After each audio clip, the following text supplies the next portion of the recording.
ATM perbankan di Indonesia rawan dan menjadi sasaran empuk para jaringan skimming ATM berjaringan internasional. Ya, terkait hal ini Polda Metro Jaya merilis kasus skimming yang menyebabkan hilangnya uang para nasabah bank secara misterius. Kita sudah ada Delviana Azari di sana. Delvi, bagaimana kronologi aksi skimming yang dilakukan para tersangka?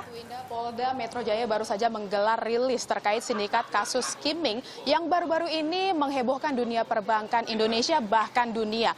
Polisi berhasil mengamankan 5 orang tersangka.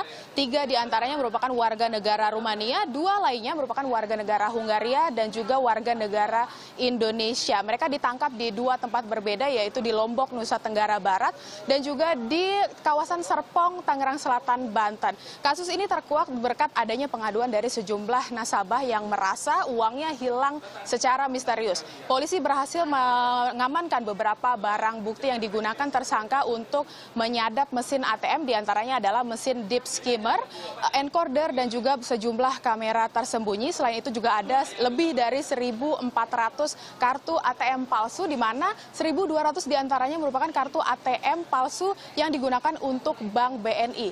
Bicara terkait skimming, ini merupakan teknik yang dilakukan dengan menggunakan WiFi pocket router disertai dengan kamera tersembunyi. Ini dilakukan untuk mencuri data PIN dari nasabah. Setelah mereka mendapatkan data, mereka akan menduplikasinya terhadap kartu ATM kosong, dan setelah mendapatkan semuanya mereka akan melakukan transaksi. Biasanya mereka melakukan transaksi secara transfer, tidak pernah melakukan transaksi mengambil uang cash, dan setelah mendapatkan uang tersebut mereka akan menyimpannya di uang virtual atau Bitcoin. Mereka biasanya mengincar mesin-mesin ATM di tempat-tempat sepi yang tidak dijaga, dan sudah ada lebih dari 22 negara yang menjadi incaran dari sindikat skimming ini. Sementara di Indonesia sendiri sudah ada sejumlah kota-kota besar yang menjadi incaran, diantaranya Jakarta, Bandung, Jogja, Bali, dan juga Lombok. Untuk itu, polisi menghimbau kepada seluruh nasabah warga Indonesia ini untuk lebih berhati-hati dalam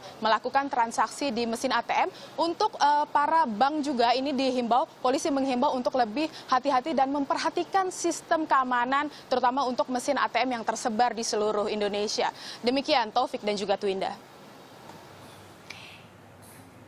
Iya, memang kasus-kasus ini sudah mulai meresahkan warga karena cukup viral di dunia maya, dan modusnya itu juga cukup banyak gitu ya. Ada yang menggunakan mereka mengcopy pita magnetis yang terdapat di ATM atau ATM-nya, atau mungkin menggunakan spy cam. Jadi bisa kelihatan ketika nasabah gitu memasukkan PIN yang kayak gitu-gitu, Viv. Jadi sebenarnya kita juga sebagai nasabah, sebagai warga juga harus pilih-pilih cari ATM yang memang kita sudah tahu aman. Betul, ya kan, kalau misalnya mau apalagi ini kan dekat banget sama kehidupan sehari-hari ya, kita kan setiap hari ke ATM, setiap hari ambil uang. Makanya salah satu tipsnya adalah untuk menghindari ini, yaitu dengan lihat-lihat sekeliling, ya kan, pilih ATM yang memang aman. Biasanya ATM yang aman itu adalah yang memang bergabung dengan kantor banknya, karena itu pasti pengawasannya juga lebih ketat di situ kan.